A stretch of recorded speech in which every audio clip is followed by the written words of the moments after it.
Basically എന്താണ് access bar? ഇതൊരു ഫിലോസഫിയാണ് സാധനം. ഫിലോസഫിയാണ്. അതായത് ഇതൊരു ശാസ്ത്രശാഖയാണ്.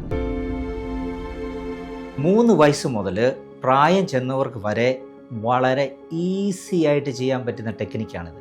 പക്ഷേ ഇറ്റ്സ് എ പവർഫുൾ. ഡിപ്രഷൻ എന്ന് പറയുന്നൊരു സാധനം വരുന്നത് പോലും നമ്മുടെ മൈൻഡിലുള്ള, അതായത് നമ്മുടെ തലച്ചോറിലുള്ള കെമിക്കൽ എനർജിയുടെ ഡിക്രീസ് സംഭവിക്കുന്നുകൊണ്ടാണ് ഉണ്ടാകുന്നത്. അപ്പോൾ നമ്മൾ ആ പോയിന്റിൽ ടച്ച് ചെയ്യുമ്പോൾ തന്നെ, അതായത് നമുക്ക് 32 പോയിന്റ്സ് എന്നാണല്ലോ പറയുന്നത്, അതിനകത്തൊരു മെയിൻ ആയിട്ടുള്ള ഈ മാനസിക സംഘർഷം വരുന്നവർക്ക് മെയിൻ ആയിട്ടുള്ളൊരു പോയിന്റ് ഉണ്ട്. ആ പോയിന്റ് ടച്ച് ചെയ്യുമ്പോൾ തന്നെ ഇവരുടെ തോട്ട് പ്രോസസ്സ് തന്നെ ചേഞ്ച് ചെയ്ത് ഇവർക്കൊരു പോസിറ്റീവ് ഊർജ്ജം ഇവരിലേക്ക്. നമ്മളിപ്പം ഉദാഹരണം പറഞ്ഞു കഴിഞ്ഞാൽ നമ്മൾ ഓറ ശക്തപ്പെടുക എന്നാണൊക്കെ നമ്മൾ പറയുന്നത്.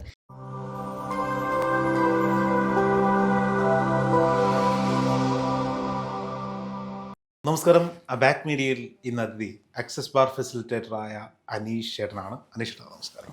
നമസ്കാരം.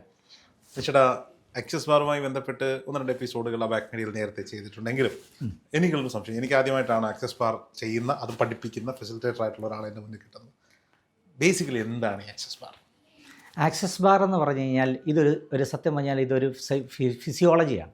എന്ന് പറഞ്ഞാൽ നമ്മുടെ ഒരു മനുഷ്യന് ആവശ്യമായ എല്ലാ കാര്യങ്ങളും ആ വ്യക്തിയുടെ ഉള്ളിൻ്റെ ഉള്ളിൽ അയാൾ കുറഞ്ഞു കടന്നുള്ള കഴിവുകളുള്ള ഒരു വ്യക്തികളാണ് നമ്മളെല്ലാവരും. Each and every person as A infinitive being എന്നാണ് നമ്മൾ പറയുന്നത്. ശരിയാണല്ലോ അല്ലേ? പക്ഷെ അങ്ങനെ വരുന്ന സമയത്ത് നമ്മളെ ചില ഇമോഷണൽ ആയിട്ടുള്ള കുറേ കാര്യങ്ങൾ, നമ്മൾ സമൂഹമായിട്ട് ബന്ധപ്പെടുന്ന ഇമോഷണൽ ആയിട്ടുള്ള കാര്യങ്ങൾ നമ്മുടെ ജീവിത വിജയത്തിനും എല്ലാം തടസ്സമായി നിൽക്കുന്ന ഓരോ ഊർജ്ജ തലങ്ങളെല്ലാം വരാറുണ്ട്. അപ്പം അങ്ങനെയുള്ള ഈ ഊർജ്ജ തലങ്ങളെ നമ്മളിൽ നിന്ന് മാറ്റുന്ന ഒരു പ്രോസസ്സാണ് ആക്സസ് ബാർ എന്ന് പറഞ്ഞാൽ. അതിനകത്ത് തലയിൽ 32 പോയിൻറ്റ്സിൽ ടച്ച് ചെയ്ത് സോഫ്റ്റ് ടച്ചോട് കൂടി ചെയ്യുന്നൊരു പ്രോസസ്സാണ്. അറിയാമല്ലോ, നമ്മുടെ എല്ലാ സൃഷ്ടിപരമായ എല്ലാ കാര്യങ്ങളും നമ്മുടെ തലച്ചോറിൽ നിന്നാണ് വരുന്നത്. അപ്പം നമ്മുടെ ജീവിത വിജയത്തിന് തടസ്സമായി നിൽക്കുന്ന എന്തെങ്കിലും ഒരു ഊർജ്ജം ഉണ്ടെങ്കിൽ അത് നമ്മുടെ തലച്ചോറിലുള്ള ഇലക്ട്രോണിക് മാഗ്നറ്റിക് പവറിനെ ഇത് റെഡ്യൂസ് ചെയ്യും. അങ്ങനെ റെഡ്യൂസ് ചെയ്യുന്ന സമയത്ത് നമ്മൾ ചില കാര്യങ്ങൾ വരുമ്പം ശ്രദ്ധിച്ചിട്ടില്ല നമ്മുടെ ജീവിതത്തിൽ. നമ്മളിപ്പോൾ ഉദാഹരണം പറഞ്ഞാൽ ഇപ്പോൾ എന്തെങ്കിലും ഒരു സ്ഥലത്തേക്കൊക്കെ പോവുകയാണെങ്കിൽ നമുക്ക് സന്തോഷമുള്ളൊരു കാര്യങ്ങൾ വരുവാണെങ്കിൽ നമ്മളത് പെട്ടെന്ന് ക്യാച്ച് ചെയ്യും. പെട്ടെന്ന് മനസ്സിൽ വന്നാലും പെട്ടെന്ന് പോകും. പക്ഷേ നമ്മുടെ മനസ്സിലോട്ടൊരു ദുഃഖത്തിൻ്റെ എന്തെങ്കിലും, അതായത് നമുക്ക് വേണ്ടാത്ത ചിന്തകൾ എപ്പോഴും നമ്മളിലേക്ക് അട്രാക്റ്റ് ചെയ്തുകൊണ്ടായിരിക്കുന്നത്. ഈ പ്രപഞ്ചത്തിലെല്ലാം അങ്ങനെ തന്നെയാണ് സംഭവിച്ചുകൊണ്ടിരിക്കുന്നത്. അപ്പം നമുക്ക് വേണ്ടാത്ത തോട്ട് പ്രോസസ്സുകൾ നമ്മുടെ ഉള്ളിലേക്ക് വരുമ്പോഴത്തേനും ഓട്ടോമാറ്റിക്കലി നമ്മുടെ ജീവിത വിജയത്തിന് ഒരു തടസ്സം സൃഷ്ടിക്കപ്പെടുകയാണെന്ന്. അങ്ങനെ വരുമ്പോഴാണ് ഈ 32 പോയിന്റ്സ് കൊണ്ട് നമ്മുടെ ജീവിത 32 പോയിന്റ്സ് എല്ലാം തലയിലാണ്. നമ്മുടെ തലയിലുള്ള 32 പോയിന്റ്സ്, അതായത് നമ്മുടെ നാഡീവ്യൂഹ വ്യവസ്ഥകളായിട്ട് 108 നാഡീവ്യൂഹ വ്യവസ്ഥകളാണല്ലോ ഉള്ളത്. അതിനകത്ത് 32 പോയിന്റ്സുകളും നമ്മുടെ തലയിലാണുള്ളത്. നമ്മൾ സൃഷ്ടിപരമായ എല്ലാ കാര്യങ്ങളും നടക്കുന്നത് നമ്മുടെ തലച്ചോറിൽ നിന്നാണ് നടക്കുന്നത്. ശരിയല്ലേ? അപ്പം അങ്ങനെ വരുമ്പോൾ നമ്മുടെ ഈ തലച്ചോറിൽ നിന്നുള്ള ഈ ഇലക്ട്രോണിക് മാഗ്നറ്റിക് പവർ വർദ്ധിക്കുന്നതോടുകൂടി നമ്മുടെ എനർജി ലെവൽ വർദ്ധിക്കും. അതാണ് ഇതിൻ്റെ ഇതാണ് അതിനകത്ത് കാര്യം. ഇതൊരു ഹീലിംഗ് പ്രോസസ്സാണ്. ഇതൊരു ഹീലിംഗ് എന്ന് വെച്ചാൽ ഹീലിംഗ് ആണെന്ന് പറയാനും പറ്റത്തില്ല. ഇതൊരു സൈക്കോളജി ആണെന്ന് വെച്ചാൽ സൈക്കോളജി. ഇതൊരു ഫിലോസഫിയാണ് സാധനം. ഫിലോസഫിയാണ്. അതായത് ഇതൊരു ശാസ്ത്രശാഖയാണ്. ഈ ശാസ്ത്രശാഖയെന്ന് പറഞ്ഞാൽ ഇത് ഓൾറെഡി തന്നെ അത് ശരിക്കും പ്രൂവ്ഡ് ആയിട്ടൊരു കാര്യമാണ്. ഇപ്പോൾ നമ്മുടെ കേരളത്തിൽ മാത്രം ഇത് അത്ര ഒരു പോപ്പുലറായിട്ട് വരാത്തതിൻ്റെ കാരണം എന്ന് വെച്ചാൽ നമ്മളെല്ലാവരും അറിയത്തില്ല. നമ്മളെല്ലാം ചെക്ക് ചെയ്ത് പഠിച്ച് മനസ്സിലാക്കിയതിന് ശേഷമേ നമ്മൾ മലയാളികളെല്ലാം അതിൻ്റെ പുറകിലേക്ക് ഇറങ്ങാറുള്ളൂ. പക്ഷേ വിദേശികൾ അങ്ങനെയല്ല. വിദേശികൾ എപ്പോഴും അതിൻ്റെ സയൻറ്റിഫിക്കൽ പ്രൂവുകൾ മനസ്സിലാക്കി കഴിഞ്ഞാൽ പിന്നെ അവരതിൻ്റെ പുറകെ പോകും. അതാണ് ആക്സസ് ബാർ കൊണ്ട് യഥാർത്ഥത്തിൽ ഉദ്ദേശിക്കുന്നത്. ഈ ആക്സസ് ബാർ കൊണ്ട് ഹീൽ ചെയ്യാൻ പറ്റുന്നത് മെൻ്റൽ ബോഡിയാണോ ഫിസിക്കൽ ബോഡിയാണോ? എവറിത്തിങ്. രണ്ടും കണക്റ്റഡ് ആയതുകൊണ്ട് തന്നെ ഒന്ന് ക്ലിയർ ആയാൽ മറ്റേത് ക്ലിയർ ആവുന്നു. അതായത് ഇപ്പം ലോകത്തിലെ എണ്ണ പറയുന്ന ന്യൂറോ സയൻറ്റിസ്റ്റ് ഉണ്ട്, ഡോക്ടർ ജെഫ്രി ആൻഡ് ഫാനിൻ എന്ന് പറഞ്ഞ ഡോക്ടർ. അദ്ദേഹം ആക്സസ് ബാറിന് മുമ്പും ആക്സസ് ബാർ ചെയ്തതിന് ശേഷം, അതായത് ഒരു സ്ട്രെസ്ഫുൾ ആയ ഒരാളെയും ഒരു ഡിപ്രസ്ഡ് ആയിട്ടുള്ള ആരെയും തമ്മിലുള്ള ഒരു കമ്പാരിറ്റീവ് സ്റ്റഡി നടത്തി. ഈ കമ്പാരിറ്റീവ് സ്റ്റഡി നടത്തി കഴിഞ്ഞപ്പോൾ നമ്മൾ ഈ 45 മിനിറ്റ്സ് ആണ് അന്ന് അതിനകത്ത് വേണ്ടി ഇത് പ്രോസസ്സ് നടത്തിയത്. ഈ 45 മിനിറ്റ്സിൽ പ്രോസസ്സ് നടത്തിയ സമയത്ത് ഈ ബ്രെയിൻ വേവ്സിലുണ്ടാകുന്ന ഡ്രാസ്റ്റിക് ആയിട്ടുള്ള ചേഞ്ചസ് ആണ് ആ വ്യക്തികളിലുണ്ടാകുന്നത്. എന്ന് വെച്ചാൽ നമ്മൾ എഴുന്നേൽക്കുമ്പോൾ തന്നെ അതായത് കാലാകാലങ്ങളായിട്ട് നമ്മൾ മനസ്സിൽ ഉറഞ്ഞുകൊണ്ടിരിക്കുന്ന എല്ലാ കാര്യങ്ങളെയും വളരെ ഫാസ്റ്റസ്റ്റായിട്ട് റിമൂവ് ചെയ്യാൻ പറ്റുന്ന പ്രോസസ്സാണ് ഇത്. ഓൾറെഡി ഇതിൻ്റെ ഈ ഡോക്ടറുടെ കുറിച്ചുള്ള ഡീറ്റെയിൽസുകളെല്ലാം നമ്മുടെ സൈറ്റുകളിലും അതുപോലെ തന്നെ യൂട്യൂബ് ചാനലുകളിലും എല്ലാം ലഭ്യമാണ്. അതായത് അത് വിത്ത് പ്രൂഫാണ് അദ്ദേഹം കാണിച്ചിരിക്കുന്നത്. ഡോക്ടർമാരെ ഇരുത്തി തന്നെ അതിൻ്റെ പ്രൂഫ് കാണിച്ചിട്ടുണ്ട്. നോക്കൂ അനീഷേട്ടന് ഈ കുറഞ്ഞ കാലം കൊണ്ട് ഒരുപാട് പേര് ഇത് പഠിപ്പിച്ചിട്ടുണ്ടാകാം, ഇത് ചെയ്തിട്ടുണ്ടാകാം. അപ്പോൾ ഇത് ചെയ്തതിൽ നിങ്ങൾക്ക് മറക്കാൻ പറ്റാത്ത ഒരു അനുഭവം ആരുടേതാണ്? പേര് പറയണ്ട, എന്താണ് പേര് പറയാൻ സത്യം പറഞ്ഞാൽ പേര് പറയാൻ പാടില്ലെന്നുള്ളതാണ്. അതായത് ഏറ്റവും വലിയ രസം എന്താണെന്ന് വെച്ച് കഴിഞ്ഞാൽ, ഇപ്പോൾ ഉദാഹരണം പറഞ്ഞാൽ ഒരു മനുഷ്യൻ്റെ ആരോഗ്യസ്ഥിതി ആയിക്കോട്ടെ, മാനസിക സ്ഥിതി ആയിക്കോട്ടെ, എല്ലാം റിലേറ്റഡ് ടു മൈൻഡാണ്. ശരിയാണല്ലോ. അതായത് ഡിപ്രഷൻ, അതായത് നമ്മൾ പറയുന്നത് വെച്ചാൽ ഞാനൊരു ഉദാഹരണത്തോടു കൂടിയാണ് പറയുന്നത്. എന്ന് വെച്ചാൽ ഡിപ്രഷൻ എന്ന് പറയുന്നൊരു സാധനം വരുന്നത് പോലും നമ്മുടെ മൈൻഡിലുള്ള, അതായത് നമ്മുടെ തലച്ചോറിലുള്ള കെമിക്കൽ എനർജിയുടെ ഡിക്രീഷൻ സംഭവിക്കുന്നുകൊണ്ടാണ് ഉണ്ടാകുന്നത്. അപ്പോൾ നമ്മൾ ആ പോയിന്റിൽ ടച്ച് ചെയ്യുമ്പോൾ തന്നെ, അതായത് നമുക്ക് പിന്നെ 32 പോയിന്റ്സ് എന്നാണല്ലോ പറയുന്നത്, അതിനകത്തൊരു മെയിൻ ആയിട്ടുള്ള ഈ മാനസിക സംഘർഷം വരുന്നവർക്ക് മെയിൻ ആയിട്ടുള്ളൊരു പോയിന്റ് ഉണ്ട്. ആ പോയിന്റ് ടച്ച് ചെയ്യുമ്പോൾ തന്നെ ഇവരുടെ തോട്ട് പ്രോസസ്സ് തന്നെ ചേഞ്ച് ചെയ്ത് ഇവർക്കൊരു പോസിറ്റീവ് ഊർജ്ജം ഇവരിലേക്ക്. നമ്മളിപ്പം ഉദാഹരണം പറഞ്ഞു കഴിഞ്ഞാൽ നമ്മൾ ഓറ ശക്തപ്പെടുക എന്നാണൊക്കെ നമ്മൾ പറയുന്നത്. ഇതെല്ലാം ഇതിന് പ്രധാനപ്പെട്ട കാര്യം.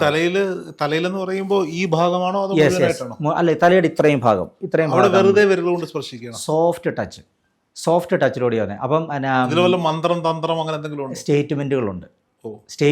വിത്ത് ദ എഫക്ട് ഓഫ് സ്റ്റേറ്റ്മെന്റുകൾ. ഓരോ പോയിന്റ്സിനും അതായ സ്റ്റേറ്റ്മെന്റുകൾ വെച്ചാണ് ഞാൻ ചോദിക്കാൻ കാരണം. ഇപ്പം സ്വാഭാവികമായിട്ട് ഇപ്പം എനിക്ക് ഭാര്യയുണ്ട് അല്ലെങ്കിൽ അമ്മയുണ്ട്, ഇവരോട് പോയിട്ട് ഞാൻ പ്രഷർ കൂടുമ്പോൾ തലയിലൊന്ന് മസാജ് ചെയ്ത് തരാൻ പറയും. അപ്പോൾ സ്വാഭാവികമായിട്ട് എല്ലാ പോയിന്റുകളിലും ടച്ച് ആവുന്നുണ്ട്. ഇപ്പം തന്നെ ഞാൻ സിമ്പിൾ ഒരു ഉദാഹരണം പറയാം. രോഹിത് ഭായിയുടെ sub conscious mind automatically work ചെയ്യുന്ന കാര്യം ഞാൻ ഇപ്പോൾ കാണിച്ചു തരാം. തലവേദന വന്നാൽ പെട്ടെന്ന് തലയുടെ എവിടെയാണ് പിടിക്കാറുള്ളത്? തലവേദന വന്നു കഴിഞ്ഞാൽ നമ്മൾ സാധാരണ യെസ്, അതൊരു പോയിന്റാ. ഓക്കെ, അത് കറക്റ്റല്ല, ഇച്ചിരി മാറിപ്പോയി. പക്ഷേ തലവേദന വരുമ്പോൾ അറിയാതെ തന്നെ നമ്മുടെ സബ് കോൺഷ്യസ് മൈൻഡ് നമ്മുടെ വിരലുകളെ അങ്ങോട്ട് കൊണ്ടുപോകും. അവിടെയാണ് വെച്ചത്, പക്ഷേ പൊടിക്ക് ഇച്ചിരി മാറിപ്പോയി. പക്ഷേ അത് കറക്റ്റ് പോയിന്റ് ആണ്. പറഞ്ഞു തരത്തില്ല. അത് വെച്ചാൽ ഇതിന്റെ ക്ലാസ്സിൽ വന്നേ ചെയ്യാവുള്ള കോപ്പിറൈറ്റ് ഉണ്ട്, അല്ലെ നമ്മുടെയൊക്കെ ലൈസൻസിനെ അത് ബാധിക്കുന്ന കാര്യങ്ങളാണ്. അപ്പം ഇതാണ് നമ്മുടെ സബ് കോൺഷ്യസ് മൈൻഡ് തന്നെ ഓട്ടോമാറ്റിക്കലി നമ്മൾ അഫക്ട് ചെയ്യുന്ന പ്രോബ്ലം ഓട്ടോമാറ്റിക്കലി നമുക്ക് കാണിച്ചു തരും. നമ്മൾ പിടിക്കാറുണ്ട്. അപ്പോൾ ഞാൻ ചോദിക്കുന്നത്, ഇപ്പോൾ താങ്കൾ ഇത് പ്രാക്ടീസ് ചെയ്യുന്നുണ്ട് അല്ലെങ്കിൽ പഠിപ്പിച്ചു കൊടുക്കുന്നുണ്ട്, അപ്പോൾ സ്വാഭാവികമായിട്ട് ഞാനിത് താങ്കളുടെ അടുത്ത് വന്ന് പഠിച്ചാൽ എനിക്ക് തന്നെ ചെയ്യാൻ പറ്റുമോ? സെൽഫും ചെയ്യാൻ പറ്റും, പക്ഷേ വേറൊരു വ്യക്തിയിൽ നിന്ന് എനർജി എടുക്കുന്നതാണ് ഇച്ചിരി നല്ലത്. ഇത് എനർജി കൈമാറ്റം ചെയ്യാൻ, എനർജി ഷിഫ്റ്റിംഗ് ആണ്. അതായത് നമ്മൾ ഇപ്പോൾ ഉദാഹരണം ഞാൻ പ്രപഞ്ചത്തിൽ നിന്നുള്ള എല്ലാ എനർജികളാണല്ലോ മൊത്തം. അതായത് നമ്മളിലുള്ള എനർജീനെ വർദ്ധിപ്പിക്കണമെങ്കിൽ നമ്മൾ തന്നെ വർക്ക് ചെയ്ത് കഴിഞ്ഞാൽ നമ്മൾ കോൺസെൻട്രേഷൻ കിട്ടില്ലല്ലോ നമുക്ക്. സെൽഫ് ചെയ്യാം, പക്ഷെ സെൽഫ് ചെയ്യുന്നതിനേക്കാളും എഫക്റ്റ് കൂടുതലും മറ്റൊരാൾ ചെയ്യുന്നത്. വീഡിയോ കോൾ ചെയ്യാൻ പറ്റുമോ? പറ്റില്ല. അങ്ങനെ ചെയ്യുന്നവരുണ്ടല്ലോ. ഇല്ല, അത് തെറ്റാണ്. അതാണ് നമുക്ക് പറയാനുള്ളത്. ദൈവത്തെ ഓർത്ത് പ്രഷറോട് എനിക്ക് ഒറ്റ കാര്യം പറയാനുള്ളൂ, നിങ്ങൾ പ്രോപ്പറായിട്ട് ലൈസൻസിലുള്ള ആൾക്കാരെ കണ്ടു വേണം നിങ്ങളിത് ചെയ്യാൻ. നമ്മുടെയൊക്കെ ഡീറ്റെയിൽസുകളല്ല ഈ ലൈസൻസിനകത്തുള്ളതാണ്, അത് ഈ വെബ്സൈറ്റിനകത്തുള്ളതാണ്. എവിടെ നിന്ന് ഇത് പഠിക്കുന്നത് നിങ്ങളൊക്കെ? ഇത് നമ്മൾ പഠിക്കുന്നത് വെച്ചാൽ നമുക്ക് ഫെസിലിറ്റേറ്റർമാർ, ഇപ്പം ഇത് തന്നെ ഓർഗനൈസ്ഡ് ചെയ്ത ആൾക്കാരുണ്ട്, അവരിൽ നിന്നുള്ള ഫെസിലിറ്റേറ്റർ സർട്ടിഫിക്കറ്റ് എടുത്ത് സൈറ്റിനകത്ത് നമ്മുടെ സർട്ടിഫിക്കറ്റ് ഡീറ്റെയിൽസ് ഉണ്ട്. www.accessconscious.com കയറി ഫൈൻഡ് ഫെസിലിറ്റേറ്റർ കൊടുത്തു കഴിഞ്ഞാൽ എൻ്റെ പേര് ചെക്ക് ചെയ്തിട്ട് ഞാൻ ഇല്ലെങ്കിൽ I am not a facilitator. ഇത് നിങ്ങളൊക്കെ പഠിക്കുന്നത് ഒരു കോഴ്സായി പഠിച്ചിട്ട് എക്സാം എഴുതി സർട്ടിഫിക്കറ്റ് എടുക്കുന്നതാണോ? നമ്മളങ്ങനെയല്ല. ഇത് കോഴ്സ് എന്ന് വെച്ചാൽ 3 പേരുടെ നിന്ന് പഠിച്ചാണ് നമ്മൾ ഫെസിലിറ്റേറ്റർ ആകുന്നത്. അത് 3 ഡിഫറെൻറ്റ് ആൾക്കാരുടെ നിന്നുള്ള സർട്ടിഫിക്കറ്റ്, അതെല്ലാം ഡീറ്റെയിൽസുകളെല്ലാം കൂടുതലും അറിയാൻ വേണ്ടി ചോദിക്കുകയാണ്. എങ്ങനെയാണ് ഒരു ഫെസിലിറ്റേറ്റർ? ഇപ്പോൾ നോക്കൂ, ഇപ്പോൾ ഞാൻ പറയാം, ഇപ്പോൾ മനുഷ്യനെ ചികിത്സിക്കുന്ന ഡോക്ടർ മെഡിസിൻ പഠിക്കണം, MBBS പഠിക്കണം, ആയുർവേദമാണെങ്കിൽ BAMS പഠിക്കണം, ഹോമിയോപ്പതിക്ക് ആണെങ്കിൽ അതിൻ്റെ സർട്ടിഫിക്കറ്റ് എടുക്കണം. ഓക്കെ, പക്ഷേ റേക്കി ഹീലർമാരുണ്ട്, മറ്റേ മന്ത്രദീക്ഷ കൊടുക്കുന്നവരുണ്ട്, അല്ലെങ്കിൽ ഇപ്പോൾ ഫെസിലിറ്റേറ്റർമാരുണ്ട്. ഇങ്ങനെ പല ആളുകൾ ഇന്നുണ്ട്. ഇന്ന് നമ്മൾ തന്നെ ഒരുപാട് പേരെ കൊണ്ടുവന്ന് പരിചയപ്പെടുത്തുന്നുണ്ട്. പക്ഷെ നമ്മളിത് പരിചയപ്പെടുത്തുമ്പോൾ ഇതുവരെ ഇല്ലാത്തൊരു സാധനം ചോദിക്കേണ്ടി വന്നത്, താങ്കൾ പറഞ്ഞല്ലോ ഓൺലൈനിലുള്ളവരെ ശ്രദ്ധിക്കണം, സൂക്ഷിച്ച് ചെയ്യണമെന്ന് പറഞ്ഞതുകൊണ്ടാണ് താങ്കളോട് ഞാൻ ഈ ചോദ്യം. എവിടെ നിന്നാണ് നിങ്ങൾക്ക് ഈ സർട്ടിഫിക്കറ്റ് കിട്ടുക? എങ്ങനെയാണ് ഒരാൾ സർട്ടിഫൈഡ് ആവുക? സർട്ടിഫൈഡ് ആകുന്ന കഴിഞ്ഞാൽ മൂന്ന് വ്യക്തികളിൽ നിന്നാണ് ഫെസിലിറ്റേറ്റർ സർട്ടിഫിക്കറ്റ് ആകുന്നത്. അത് നമ്മൾ ഒരു പഠിപ്പിക്കാൻ ഉദ്ദേശിക്കുന്ന ആൾക്ക്, നേരെ മറിച്ച് ചെയ്യാൻ ഉദ്ദേശിക്കുന്ന ആൾക്ക് നമ്മളെപ്പോലുള്ള ഒരു ഫെസിലിറ്റേറ്ററിൽ നിന്ന് എടുത്താൽ മതി. പിന്നെ ഇതിൻ്റെ ഏറ്റവും വലിയ ഒരു ബ്യൂട്ടി എന്താണെന്നറിയാമോ? 3 വയസ്സ് മുതൽ പ്രായം ചെന്നവർക്ക് വരെ വളരെ ഈസി ആയിട്ട് ചെയ്യാൻ പറ്റുന്ന ടെക്നിക്കാണിത്. പക്ഷേ ഇറ്റ്സ് എ പവർഫുൾ. നമ്മൾ പറയത്തില്ലേ നിഷ്കളങ്കമായ മനസ്സുകൾ എന്നൊക്കെ പറയത്തില്ലേ, എന്ന് പറഞ്ഞ പോലെ തന്നെ അതായത് നമുക്ക് 3 വയസ്സ് മുതൽ പ്രായം ചെന്നവർക്ക് വരെ വളരെ ഈസി ആയിട്ട് പഠിച്ചിട്ട് വളരെ സുഖകരമായി ചെയ്യാൻ പറ്റുന്നൊരു പ്രോസസ്സാണ് ആക്സസ് ബാർ എന്ന് പറയുന്നത്. ഓക്കെ, അപ്പം ആക്സസ് ബാർ കൊണ്ട് രോഗം മാറ്റിയ ആരെങ്കിലും? രോഗം മാറ്റുക എന്ന് പറഞ്ഞു കഴിഞ്ഞാൽ, എനിക്ക് കഴിഞ്ഞതിന് മുമ്പത്തെ ക്ലാസ്സിൽ എനിക്ക് ട്രിവാൻഡ്രത്ത്, അപ്പോൾ രോഹിത് ഭായി ആദ്യം എന്നോട് ചോദിച്ചു, അപ്പോൾ ഇടയ്ക്ക് നമ്മളൊന്ന് ഡീവിയേറ്റ് ആയി പോയായിരുന്നു. അപ്പം രോഗം മാറ്റി അത് തന്നെ തീർച്ചയായും താങ്ക് യു. ഞാൻ ഇടയ്ക്കൊന്ന് വിട്ടുപോയായിരുന്നു. അതായത് എനിക്ക് ട്രിവാൻഡ്രത്ത് നിന്നൊരു സാറ് വന്നായിരുന്നു. അദ്ദേഹത്തിന് ഓൾറെഡി ബൈപ്പാസ് സർജറിക്ക് വേണ്ടി പറഞ്ഞതിന് ശേഷം, പക്ഷേ bypass surgery main point block ആയതിനു ശേഷം അയാൾക്കത് ചെയ്യാൻ പറ്റുന്നില്ലായിരുന്നു. ഫസ്റ്റ് ക്ലാസ്സിൽ നമ്മുടെ ക്ലാസ് അറ്റൻഡ് ചെയ്യാൻ വന്ന സമയത്ത് അദ്ദേഹം ആ പാട് ഡൗൺ ആയിട്ടാണ് നമ്മുടെ ക്ലാസ് അറ്റൻഡ് ചെയ്യാൻ വന്നത്. ഫസ്റ്റ് ക്ലാസ് കഴിഞ്ഞു, അതിനുശേഷം സെക്കൻഡ് നമ്മൾ റിപ്പീറ്റേഷൻ ക്ലാസ് നടക്കുമല്ലോ. സെക്കൻഡ് ക്ലാസ് വന്നതിന് ശേഷം അയാളുടെ ബോഡി ലാംഗ്വേജേ മാറിപ്പോയി. ഇപ്പം രാവിലെ എഴുന്നേറ്റ് നടക്കാൻ പോകുന്നു, പിന്നെ ഫ്രണ്ട്സിനോടൊപ്പം സിനിമ കാണാൻ പോകുന്നു. ഒരു ഗവൺമെൻറ് റിട്ടയർഡ് ഓഫീസറാണ്. അദ്ദേഹത്തിൻ്റെ എനർജി ലെവലേ മാറിപ്പോയി. ഞാൻ രോഹിത് ഭായിയെ ഞാൻ അദ്ദേഹത്തിൻ്റെ ഫോട്ടോ കാണിക്കുക. അയാളുടെ 3 ലെവൽ, അതായത് എൻ്റെ 3 ക്ലാസ്സിൽ അറ്റൻഡ് ചെയ്യാൻ വന്നേക്കുന്ന 3 ലെവലുള്ള അയാളുടെ ബോഡി ലാംഗ്വേജ് ഞാൻ കാണിച്ചു തരാം. ഇതെല്ലാം നമ്മുടെ സബ് കോൺഷ്യസ് മൈൻഡിൽ നിന്നുണ്ടാകുന്ന പ്രോസസ്സാണ്. അതായത് ആക്ച്വലി എന്ന് പറഞ്ഞു കഴിഞ്ഞാൽ നമ്മളെ ഇപ്പോൾ ഇപ്പോൾ നമ്മളിപ്പോൾ ഈ ആധ്യാത്മിക ലെവലിലൊക്കെ പറയുമ്പോൾ നമ്മുടെ ഓറ ശക്തിപ്പെടുക അങ്ങനെയൊക്കെയാണല്ലോ നമ്മൾ പറയുന്നത്. ഈ ഓറ എന്ന് പറയുന്നതിനകത്തൊരു കാര്യം എന്ന് പറഞ്ഞു കഴിഞ്ഞാൽ നമ്മുടെ ശരീരത്തിലുള്ള ഇലക്ട്രോ മാഗ്നറ്റിക് പവറുകൾ കറക്റ്റായിട്ട് പ്രോസസ്സായിട്ട് നടക്കുമ്പോഴാണ് ഓറ ശക്തമാകുന്നത്. കമ്പ്യൂട്ടറിൻ്റെ സോഫ്റ്റ്വെയറും മൈൻഡും എന്ന് പറയുന്ന പോലെ തന്നെ കമ്പ്യൂട്ടറിൻ്റെ സോഫ്റ്റ്വെയറാണ് നമ്മുടെ മൈൻഡ്. അതുപോലെ തന്നെയാണ് കമ്പ്യൂട്ടറിൻ്റെ ഹാർഡ് ഡിസ്ക്കാണ് നമ്മുടെ തലച്ചോറ്. അപ്പോൾ ഇതിൻ്റെ കോൺഫറൻസ് എന്ന് പറയുന്നത്, ഇത് തമ്മിലുള്ള ഒരു കറക്റ്റ് ഒരു അലൈൻമെൻറ്റ് ഇല്ലാത്തത് കൊണ്ടാണ് പലരും എടുക്കുന്ന തീരുമാനങ്ങൾ തെറ്റായി വരികയും സാമ്പത്തികമായിക്കോട്ടെ മാനസികമായിക്കോട്ടെ പ്രയോജനം ഇല്ലാതാവും. സെയിം എഫക്റ്റ് ആണ്. അതായത് നമ്മളിപ്പോൾ പറയുന്നത് വെച്ചാൽ മൈൻഡ് എപ്പോഴും പറയുന്നുണ്ട്, മൈൻഡ് എന്ന് പറഞ്ഞാൽ ഒരു മായാലോകമാണ്. വേണമെങ്കിൽ ഒരു സോഫ്റ്റ്വെയർ റീഇൻസ്റ്റാളേഷൻ ആണ്, അല്ലെങ്കിൽ അപ്ഗ്രേഡ് ചെയ്യുന്ന പ്രോസസ്സാണ് ഈ പറയപ്പെടുന്ന ആക്സസ് ബാർ എന്ന് പറയാം. അങ്ങനെ അതെന്ന് വെച്ച് കഴിഞ്ഞാൽ സോഫ്റ്റ്വെയർ അപ്ഗ്രേഷൻ എന്ന് പറഞ്ഞാൽ അപ്പുറം നമ്മളിൽ ഉള്ളിൽ ഉറഞ്ഞു കിടക്കുന്ന നമ്മുടെ ശക്തികളെ നമ്മൾ സ്വയം തിരിച്ചറിയുകയാണ്. ഉദാഹരണം ഞാൻ ഇപ്പോൾ രോഹിത് ഭായിയോട് ഞാൻ പറയുകയാണ്, രോഹിത് ഭായി ഭയങ്കര സംഭവമാണെന്ന് ഞാൻ പറഞ്ഞാൽ രോഹിത് ഭായി അംഗീകരിക്കില്ല. അതുപോലെ തന്നെ അതായത് ഞാൻ സ്വയം മനസ്സിലാക്കുകയാണ് ഞാനൊരു സംഭവമാണെന്ന്. അതാണ് ഒരു മനുഷ്യന് വേണ്ടത്. അല്ലാതെ നമ്മൾ വേറൊരാൾ പറഞ്ഞതിന് ശേഷം നീ അതാണ്, നീ മറ്റേതാണ്, മോശമാണ്, അതാണ് ഇതാണെന്ന് പറയും തോറും ഇല്ലില്ല. ആക്സസ് അങ്ങനെയുണ്ട്. ആക്സസിന്റെ ഏറ്റവും വലിയൊരു നമ്മൾ അക്സെപ്റ്റൻസ് എന്ന് പറയും. എന്തുകൊണ്ടാണ് ആക്സസ് ബാർ എന്നൊരു പേര് ഇതിന് വന്നത്? ആക്സസ് ബാർ എന്ന് പറയാനുള്ളത്, അതായത് നമ്മൾ എന്തിനാ ആക്സസ് എന്ന് ഉദ്ദേശിക്കുന്നത് എന്തിനാ? ആക്സസ് എന്നുള്ള വാക്കിന്റെ അർത്ഥം എന്താ? എത്തിപ്പെടാൻ പറ്റുക. കോൺഷ്യസ്നെസ് എന്താ? ബോധതലത്തിലേക്ക് എത്തിപ്പെടുക. ബോധതലത്തിലേക്ക് എത്തിപ്പെടുക എന്ന് പറഞ്ഞാൽ ശങ്കരാചാര്യ സ്വാമികൾ പറഞ്ഞിട്ടുണ്ട്, നീ ബോധതലത്തിലേക്ക് എത്തുക. അതുപോലെ തന്നെ വിവേകാനന്ദ സ്വാമികളും പറഞ്ഞിട്ടുണ്ട്, നീ നിൻ്റെ ഹൃദയത്തിലേക്ക് നോക്കുക, നീ പുറത്തുള്ളതിനെ നോക്കാതെ നിൻ്റെ ഉള്ളിലിരിക്കുന്ന ആന്തരികമായ ആ ശക്തിയെ നീ തിരിച്ചറിയുക, എന്നാൽ മാത്രമേ രക്ഷപ്പെടത്തുള്ളൂ. എന്ന് പറഞ്ഞാൽ വിളക്ക് കത്തിച്ചിട്ടോ അതല്ലെങ്കിൽ കുറേ പ്രാർത്ഥനകൾ ചൊല്ലിയാലോ ഒക്കെ നമ്മൾ കിട്ടുമെന്ന് എല്ലാവരും പറയുന്നത്. പക്ഷേ ഈ പ്രാർത്ഥനകൾ ചെല്ലുന്ന സമയത്തും നമ്മുടെ ഉള്ളിലിരിക്കുന്ന ശക്തി മനസ്സിലാക്കാതെ മറ്റൊരുത്തിന് നാശം വരുത്തണേ, മറ്റൊരുത്തിന് മോശം വരുത്തണേ എന്ന് ആഗ്രഹിച്ചാൽ നമ്മുടെ ജീവൻ സക്സസ് ആകുമോ? അങ്ങനെ ആവില്ല. ആക്സസിന്റെ ലക്ഷ്യം അതാണ്. ആക്സസ് പറയുന്നതാണ് നമുക്ക് ആരോടും അറ്റാച്ച്മെന്റ് ഇല്ല, ആരോടും ഡിറ്റാച്ച്മെന്റും ഇല്ല. നമ്മൾ കാണുന്നവരെല്ലാം കണ്ടുപോകുന്നു. ആരോടും അറ്റാച്ച്മെന്റ് ഇല്ലെന്ന് പറഞ്ഞു കഴിഞ്ഞാൽ നമ്മളിലേക്ക് തന്നെ അറ്റാച്ച്മെന്റ്. കാരണം നമ്മൾ അറ്റാച്ച്മെന്റ് വരുമ്പം ഡിറ്റാച്ച്മെന്റിലേക്ക് പോകും. ശരിയല്ലേ?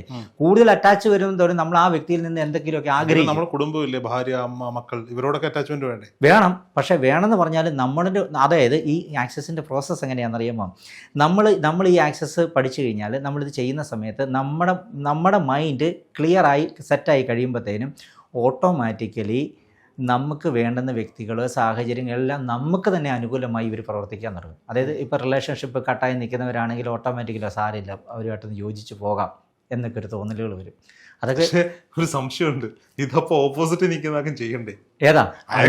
അതല്ല, അത് ഇതിനകത്തൊരു ഏറ്റവും വലിയ രസം എന്തെന്ന് വെച്ചാൽ നമുക്ക് വേണ്ടപ്പെട്ട വ്യക്തികളും സാഹചര്യങ്ങളും എല്ലാം നമുക്ക് അനുകൂലമായി വരും. ഒരുപാട് കേസുകൾ ഞാൻ അങ്ങനെ ചെയ്തിട്ടുണ്ട്. ഞാൻ അതായത് 2 വർഷം മുമ്പ് ഞാൻ പ്രാക്ടീഷണറായിട്ടിരുന്ന സമയത്ത് ഫാമിലിയായിട്ട് ഡൈവോഴ്സ് സിറ്റുവേഷനിൽ നിന്ന കേസ് വരെ നമ്മൾ ആക്സസിലൂടെ നമുക്ക് മാറ്റിയെടുക്കാൻ പറ്റും. ഡിവോഴ്സ് കേസുകൾ പരിഹരിക്കാനും ഡിവോഴ്സ് കേസ്, അതായത് അവർ പഠിച്ച് അവർക്ക് കൃത്യമായി അഫർമേഷൻസ് കൊടുത്ത് കൃത്യമായി, എനിക്ക് ആളെ പറയാൻ പറ്റത്തില്ല, നല്ല വൺ ഓഫ് ദ നമ്പർ 1 ബിസിനസ്മാനാണ്. അതായത് അദ്ദേഹം ഞാൻ ഓൾറെഡി ബിസിനസ്മാനാണ്. അപ്പം അങ്ങനെ ഞാനിത് ചെയ്തെന്ന് അറിഞ്ഞപ്പോൾ എന്നോട് ഇന്നപോലെ പുള്ളി ഇങ്ങനെ കുറച്ച് മനസ്സ് തുറന്നപ്പോൾ ഞാൻ പറഞ്ഞു, ഒരു കാര്യം നമുക്കൊന്ന് ശ്രമിച്ചു നോക്കാം. എങ്ങനെയാണ് അനീഷ് ചേട്ടൻ ഇതിലേക്ക് വരുന്നത്? അതൊന്ന് പറയാം. ഞാൻ ഇതിലേക്ക് വരുന്നതെന്ന് പറഞ്ഞാൽ ഞാൻ ഓൾറെഡി പറഞ്ഞല്ലോ ഞാനൊരു ബിസിനസ്. അപ്പോൾ ഞാൻ ബിസിനസ് ചെയ്തുകൊണ്ടിരുന്ന സമയത്ത് എനിക്ക് കുറച്ച് സാമ്പത്തികമായിട്ടുള്ള ബുദ്ധിമുട്ടുകൾ വന്നു. ഒരു 3 വർഷം മുമ്പ്. സാമ്പത്തികമായിട്ട് ബുദ്ധിമുട്ടെന്ന് പറഞ്ഞാൽ ബിസിനസ് ചെയ്തുകൊണ്ടിരുന്ന കുറേ ഒരു 35 ലക്ഷം രൂപയ്ക്ക് അടുത്ത് എൻ്റെ ഇന്ന് നഷ്ടപ്പെട്ടു പോയി. ഒരു പ്രസ്ഥാനത്തിൻ്റെ 35 ലക്ഷം രൂപ നഷ്ടപ്പെട്ടു പോകുമ്പോഴത്തെ അവസ്ഥ എന്തായിരിക്കും നമുക്ക് ഓൾറെഡി മാനസികമായിട്ടും ശരീരമല്ല അതെനിക്ക് നന്നായിട്ട് അറിയാം. ഒരുപാട് ഞാൻ സ്ട്രഗിൾ ചെയ്തു. 1 വർഷക്കാലത്തോളം ഞാൻ ഇതിന് അതായത് ഫണ്ട് തരാനുള്ളവരുടെ അടുത്ത് ചെല്ലുമ്പോൾ ഇവർ ഫണ്ട് തരാം എന്ന് പറയുന്നതല്ലാതെ നമുക്ക് അതായത് പക്ഷേ ഇവരോട് നമുക്ക് മുഷിയാനും പറ്റത്തില്ല, കാരണം ഇത്ര എമൗണ്ടുകളാണല്ലോ. അപ്പോൾ അങ്ങനെ പോയി കുറേ കാലം 1 വർഷത്തോളം പോയി ഒരുപാട് കാര്യങ്ങൾ ചെയ്തു. ഞാനത് എന്നാന്നൊന്നും പറയുന്നില്ല. ഒരുപാട് കാര്യങ്ങൾ ചെയ്തിട്ടൊന്നും നമ്മുടെ ജീവിതം സക്സസ് ആയില്ല. അറിയാലോ, നമ്മൾ കുറേ ജ്യോത്സ്യൻ്റെ അടുക്ക പോകുമല്ലോ, പൂജാമന്ത്രങ്ങളൊക്കെ പോകുമല്ലോ. അങ്ങനെ ഒരുപാട് പൈസ എൻ്റെ ഇത് നഷ്ടപ്പെട്ടു. ഇതിന് ശേഷമാണ് എൻ്റെ വൈഫ് എന്നോട് പറഞ്ഞു, എൻ്റെ വൈഫ് പറഞ്ഞു, ചേട്ടാ നമുക്ക് രാവിലെ മുതൽ മെഡിറ്റേഷൻ സ്റ്റാർട്ട് ചെയ്യാം. അപ്പോൾ മെഡിറ്റേഷൻ ഇങ്ങനെ സ്റ്റാർട്ട് ചെയ്ത് കഴിഞ്ഞപ്പോൾ തന്നെ മനസ്സിൻ്റെ ഉള്ളിനുള്ളിൽ നമ്മുടെ ശക്തിയെക്കുറിച്ച് തിരിയാനുള്ള പ്രോസസ്സ് വന്നു. ഞാനത് കഴിഞ്ഞ ശേഷം നേരെ വീട്ടിന് ഹോളി വന്നിട്ട് നേരെ ഫോൺ എടുത്ത് നോക്കുന്നത് ഈ ആക്സസിനെ കുറിച്ചാണ്. അന്ന് രസം കേട്ടോണം രോഹിത് ഭായി, ആക്സസിലേക്ക് എത്തിച്ചത് മെഡിറ്റേഷൻ ആണെന്ന് പറഞ്ഞാലും യോഗയും മെഡിറ്റേഷനിലൂടെ നമ്മൾ വന്നു. പക്ഷെ അതാ ഞാൻ പറഞ്ഞത്, ഈ യോഗയും മെഡിറ്റേഷനും നമ്മുടെ ശക്തിയെ തിരിച്ചറിയിപ്പിക്കുക. മറ്റതെന്ന് പറഞ്ഞാൽ അതല്ല. മറ്റതെന്ന് പറഞ്ഞാൽ നമ്മൾ അതായത് other person will influence us. ശരിയല്ലേ? മറ്റു വ്യക്തികൾ പറയുന്നതാണ് വേദവാക്യം എന്ന് പറഞ്ഞാൽ നമ്മൾ എടുത്തുകൊണ്ടിരിക്കുന്നത്. പക്ഷേ നമ്മുടെ ശക്തി. എന്നിട്ട് ഞാനിത് കണ്ടതിന് ശേഷം 24,000 രൂപ ഫീസ് അടയ്ക്കണം. എൻ്റെ രോഹിത് ഭായി എൻ്റെ ഈ 10 പൈസ ഇല്ലായിരുന്നു അടയ്ക്കാൻ. അന്ന് എൻ്റെ അറിയാമല്ലോ, ബിസിനസ് മോശമായിട്ട് നിൽക്കുന്ന സാഹചര്യം എന്ന് പറഞ്ഞാൽ 24,000 ബെറ്റർ. പക്ഷേ വൈഫിനോട് പറഞ്ഞാൽ നമുക്ക് എങ്ങനെയെങ്കിലും പോയി പഠിക്കാമെന്ന് പറഞ്ഞ് അങ്ങനെ ഞാൻ പോയി പഠിച്ചതിന് ശേഷം ഇന്ന് എൻ്റെ ബിസിനസ് നല്ല രീതിയിൽ പോകുന്നു. ഇതിൻ്റെ ഒരു ഫീസ് അറിയാതെ പറഞ്ഞു പോയി. പക്ഷേ ഞാനും എൻ്റെ വൈഫും എൻ്റെ മക്കളും ഞങ്ങളെല്ലാവരും പോയി പഠിച്ചായിരുന്നു. എല്ലാവരും പോയി പഠിച്ചു. അതുകൊണ്ട് നമ്മുടെ ജീവിതം എന്ന് പറഞ്ഞാൽ ഏറ്റവും വലിയ രസം എന്താണെന്നറിയാം, ഞങ്ങൾ വൈകുന്നേരം ടേബിൾ സെറ്റ് ചെയ്തിട്ടുണ്ട്. എന്നിട്ട് രണ്ടുപേരും അപ്പുറത്തോട്ടും മാറി എല്ലാ ദിവസവും ചെയ്യും. ഇത് നമ്മൾ ഭക്ഷണം കഴിക്കുന്ന പോലെ, അല്ലെങ്കിൽ കുളിക്കുന്ന പോലെ, അല്ലെങ്കിൽ ഡ്രസ്സ് നല്ലവണ്ണം തേച്ചിട്ട് നടക്കുന്ന പോലെ, അതിനകത്ത് ഇതിനു വേണ്ടി ഒരു 15-20 മിനിറ്റ് മാറ്റി വെക്കുക. കാര്യം നമ്മുടെ സോൾ പർപ്പസ്. ഞാൻ ചോദിക്കുന്നത്, അപ്പൊ എനിക്ക് അവിടെ ഒരു സംശയമുണ്ട്. നിങ്ങൾ സ്വയം പഠിച്ചിട്ട് നിങ്ങൾ സ്വയം ഹീൽ ചെയ്യുമായിരുന്നു? അല്ല, വൈഫ് എനിക്ക് ചെയ്യും, എനിക്ക് വൈഫ് ചെയ്യും, മോനും മോളും ഉണ്ട്. അപ്പൊ അവിടെ നിന്ന് ഇത് പഠിച്ച് നിങ്ങളുടെ പ്രശ്നങ്ങൾ മാറി ഇത് ബാക്കിയുള്ളവർക്ക് പറഞ്ഞു കൊടുക്കണം, അല്ലെങ്കിൽ ഇതിന്റെ ഒരു ഫെസിലിറ്റേറ്റർ ആവണം എന്നുള്ള ചിന്ത വന്നത് ഈ കുറച്ച് നാളുകൾക്ക് മുമ്പാണ്. കുറച്ച് നാൾക്ക് മുമ്പ് വേറൊന്നും കൊണ്ടുമല്ല. എൻ്റെ അടുക്ക് എനിക്ക് ഒരു ഡോക്ടേഴ്സ് വരുന്നുണ്ട്. അതായത് എനിക്കിപ്പം വയനാട്ടിൽ നിന്നൊരു ഡോക്ടർ വരുന്നുണ്ട്. അദ്ദേഹം ഒരു ലേഡിയാണ്. അവർ എൻ്റെ ഇടയ്ക്ക് വന്ന സമയത്ത് അവർക്ക് ഒരു ഒറ്റ ഹോസ്പിറ്റലുള്ളായിരുന്നു. ഒറ്റ ഹോസ്പിറ്റൽ പറഞ്ഞാൽ ഈ ആഫ്റ്റർ പ്രഗ്നൻസി ട്രീറ്റ്മെൻറ്റ് ഹോസ്പിറ്റലാണ്. അപ്പം അവരൊക്കെയാണ് എന്നെ നിർബന്ധിച്ചത്, സാറ് ഇങ്ങനെ പോയാൽ പറ്റത്തില്ല, സാറ് ഫെസിലിറ്റേറ്ററാണ്. ഞാൻ പറഞ്ഞു എനിക്ക് ബിസിനസ് അല്ല, ഇതെല്ലാം കൂടെ സമയമില്ലല്ലോ എന്ന് പറഞ്ഞു. അതെ, എൻ്റെ സംശയം എവിടെയാണ്, കാരണം സ്വാഭാവികമായിട്ട് ഫെസിലിറ്റേറ്റർ ആവാന്ന് പറയുമ്പോൾ നമ്മുടെ മനസ്സിൽ ചിന്തിക്കുന്നത് ഇത് പറഞ്ഞു കൊടുക്കുക, അതിൽ നിന്നൊരു ഇൻകം ഉണ്ടാക്കുക എന്നുള്ളൊരു ചിന്താഗതി ഉണ്ടാവുമല്ലോ. അപ്പോൾ താങ്കൾക്ക് കോട്ടയത്ത് മാന്യമായ ഒരു നല്ല ബിസിനസ് നല്ല രീതിയിൽ റൺ ചെയ്യുന്നു, അപ്പോൾ അങ്ങനെ ഇൻകത്തിൻ്റെ ആവശ്യമില്ലാത്ത ഒരാളാണ്, പിന്നെ എന്തിനാണ് ഇതായത് എന്നുള്ളതാണ് എൻ്റെ സംശയം. അതാണ്, അതായത് ആക്സസ് കോൺഷ്യസ്നെസ് എന്ന് പറഞ്ഞു കഴിഞ്ഞാൽ നമ്മുടെ ശക്തിയെ തിരിച്ചറിയുന്ന ഒരു പ്രോസസ്സാണ്. നമ്മൾ ഓൾറെഡി പറഞ്ഞു, ശരിയാണല്ലോ. പക്ഷെ ഞാൻ സൺഡേസ് മാത്രമേ ക്ലാസ് എടുക്കാറുള്ളൂ. ബാക്കി മൺഡേ ടു സാറ്റർഡേ ഫുള്ള് എൻ്റെ ബിസിനസ്സാണ് ഞാൻ റൺ ചെയ്തുകൊണ്ടിരിക്കുന്നത്. അതായത് ഞാൻ പറഞ്ഞില്ല, ഇപ്പോൾ എൻ്റെ ഈ പേഷ്യൻ്റ്, അതായത് എൻ്റെ അടുക്ക് വന്ന് ഈ പഠിച്ച ഒരു ഡോക്ടറുണ്ട്. ആ ഡോക്ടർ എന്നോട് ഞാൻ സാറ് പഠിക്കാം, സാറ് ഞങ്ങൾക്ക് ക്ലാസ് എടുക്കണം എന്നൊക്കെ പറഞ്ഞ് ഇവർ ഒരുപാട് പേരുണ്ടായിരുന്നു. എനിക്ക് ജർമ്മനിയിൽ നിന്നും ഓസ്ട്രേലിയയിൽ നിന്നും ഒക്കെ ആൾക്കാർ എൻ്റെ ഇടയ്ക്ക് ഹീൽ ചെയ്യാനായിട്ട് വന്നിട്ടുണ്ട്. അപ്പോൾ അവരെല്ലാം നിർബന്ധിച്ചതിന് ശേഷമാണ് ഞാൻ ഓൾറെഡി ആക്സസ് ബാർ ഫെസിലിറ്റേറ്റർ ആയത്. ഞാനിപ്പോൾ പറഞ്ഞ ഈ ഡോക്ടർ ഇന്നിപ്പം 1.5 വർഷമായി എന്നെ കാണാനുണ്ട്. ഇപ്പോൾ പുള്ളിക്കാരത്തേക്ക് 6 ഹോസ്പിറ്റലാണ്, 6 ഹോസ്പിറ്റൽ ഉണ്ട്. അത് ഓൺലൈൻ ക്ലാസ് ആണോ? അല്ല, ഓഫ്ലൈൻ, എല്ലാം ഓഫ്ലൈനാണ്. അതായത് സൺഡേ നമ്മൾ ഹോട്ടലിൽ ബുക്ക് ചെയ്ത് നമ്മൾ സ്റ്റാൻഡേർഡ് ആയിട്ടുള്ള ഭക്ഷണങ്ങളെല്ലാം കൊടുത്തിട്ടുള്ള പ്രോസസ്സ് ചെയ്യുന്നത്. ഒരു ദിവസത്തെ ക്ലാസ് ആണ്. പക്ഷേങ്കിൽ നമ്മുടെ ക്ലാസ്സസ് എന്ന് പറഞ്ഞാൽ ബാക്കി 1 ഇയറിൽ നമുക്ക് 2 ഇയേഴ്സാണ് നമ്മൾ ലൈസൻസ് കൊടുക്കുന്നത്. ലൈസൻസ് കൊടുത്തു കഴിഞ്ഞാൽ നമുക്ക് 1 ഇയറിൽ നമ്മൾ ക്ലാസ് നടത്തുന്ന എവിടെയും ഏത് സ്ഥലത്താണെങ്കിലും അവർക്ക് വന്ന് പങ്കെടുക്കാം. ഇപ്പം എൻ്റെ ദൈവാനുഗ്രഹം എന്താണെന്ന് എനിക്കറിയത്തില്ല. എനിക്കിപ്പോൾ ഔട്ട്സൈഡ് കൺട്രീസിൽ നിന്നൊക്കെ ആൾക്കാർ എൻ്റെ ക്ലാസ്സിൽ, ഇപ്പോൾ കഴിഞ്ഞ ദിവസമൊക്കെ ഔട്ട്സൈഡ് കൺട്രീസിൽ നിന്നാണ് ആൾക്കാരുണ്ടായിരുന്നത് ക്ലാസ്. എവിടെ വെച്ചിട്ടാണ് ക്ലാസ്സുകൾ? ഞാൻ മിക്കവാറും കോട്ടയം, എറണാകുളം, ട്രിവാൻഡ്രം എല്ലാ സ്ഥലങ്ങളിലും നടത്തുന്നുണ്ട്. കൂടുതലും ഇപ്പോൾ എല്ലാവരും കോട്ടയത്തോട്ട് വരാറുണ്ട്. അപ്പോൾ സ്വാഭാവികമായിട്ടും ആളുകൾക്ക് ക്ലാസ്സിൽ പങ്കെടുക്കാൻ താല്പര്യമുള്ളവർക്ക് നമ്മുടെ ഡിസ്ക്രിപ്ഷനിൽ അനീഷ് ചേട്ടൻ്റെ നമ്പർ കൊടുക്കുന്നുണ്ട്, ബന്ധപ്പെടുക.